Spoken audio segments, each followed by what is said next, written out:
হুজুর, আমি একজন মুদি ব্যবসায়ী, ব্যবসার খাতিরে সিগারেট, জর্দা, গুল ইত্যাদি পণ্য বিক্রি করে থাকি, এতে আমার গুনাহ হবে কিনা? ভেরি ভেরি ইম্পর্টেন্ট প্রশ্ন। তাকান, পৃথিবীর একমাত্র খাবার যার গায়ে লেখা আছে এটা খাইলে মরবি, ধূমপান স্বাস্থ্যের জন্য ক্ষতিকর, ধূমপানে ক্যান্সার হয়, ধূমপানে টিউমার হয়, পুজ বাইর হচ্ছে, এরকম এইচডি ছবি সিগারেটের প্যাকেটে দিয়ে রাখে, তারপরেও খায়। কথা কয় না। এই লেখাটা যদি কোনো বিস্কুটের প্যাকেটে বা কেকের গায়ে লেখা থাকতো, ভাই কোনো দোকানদার যদি এটা বেচতো, এই বিস্কুট খেলে ক্যান্সার হয়, এই বিস্কুট খেলে টিউমার হয়, এই বিস্কুট খেলে তুমি মরবা, ওই দোকানদারের ধুরা সাপের মতো পিডিয়া মেরে এলাইতো। কথা কর না কেন বেটা ফাজিল?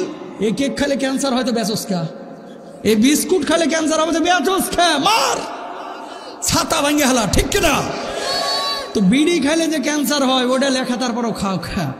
হুজুর, না খেলে পেটটা ক্লিয়ার হয় না। সকালবেলায় মাথা ঝিম মারা থাকে। এই যে বাবার দরবারের কিছু লোক আছে সারাক্ষণ, কথা কন না কেন, ডইলে আস্তে করে গোল করে ছাগলের মতো মুখটারে বাঁকা করে ঘুরে বেড়ায়। কথা কন না কেন? জিজ্ঞেস করবো, কি গো ভাই কোথায় গেছিলাম? কথা কইস না, কথা কইস না। আছে না নাই? এই সমস্ত জিনিস যারা করে এগুলো নেশাখোর। এই নেশাখোরদেরকে আল্লাহ তাআলা মাফ করবেন না। নবীজি বলেছেন, ওয়াশারিবুল খুমুর, মদ পান যারা করে এরা কবিরা গুনাহ করেছে, আল্লাহ তাআলার জান্নাতের গন্ধ এরা পারবে না। নাউজুবিল্লাহ বলে। মদ খাবো না, গ্রহণ করবো না, সিগারেট বিড়ি খাবো না, জর্দা গুল। হ্যাঁ, সিগারেট জর্দা গুল এগুলো আবার মদের মতো হারাম না, এটা নিয়ে মতবিরোধ আছে। কিন্তু যেটা নিয়ে মতবিরোধ আছে, ডাক্তাররা সবাই বলতেছে বিড়ি খাইলে, সিগারেট খাইলে, জর্দা খাইলে ক্ষতি।